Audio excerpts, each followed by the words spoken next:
Hello friends, Diego case ప్రపంచ చరిత్రలోనే అతి చిన్న వయసులో వరల్డ్ చెస్ ఛాంపియన్షిప్ను గెలుచుకున్నాడు. ఇతను కేవలం 18 ఏళ్ల వయసులోనే 18వ వరల్డ్ చెస్ ఛాంపియన్గా నిలిచాడు. అయితే ఈ వరల్డ్ చెస్ ఛాంపియన్షిప్ ఎలా పనిచేస్తుందో తెలుసుకుందామా? ఈ world chess championship final match ఇద్దరు ప్లేయర్ల మధ్య జరుగుతుంది. ఒకవైపు ఇప్పటికే ఉన్న వరల్డ్ ఛాంపియన్ ఉంటాడు, అంటే ఈసారి చైనాకు చెందిన డింగ్ లియన్ ఛాంపియన్గా ఉన్నారు.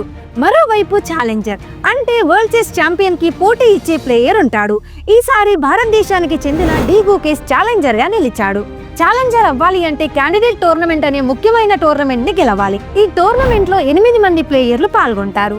వాళ్ళు ఎలా సెలెక్ట్ అవుతారంటే, గత వరల్డ్ చెస్ ఛాంపియన్ మ్యాచ్ లో రన్నర్ అప్ అయిన player, FIDE world cup tournament లో టాప్ 3 ప్లేయర్లు, ఫిడే గ్రాండ్ చెస్ టోర్నమెంట్ లో టాప్ 2 ప్లేయర్లు, ఫిడే విన్నర్ అండ్ అతిపెద్ద రేటింగ్ కలిగిన ప్లేయర్లు ఉంటారు.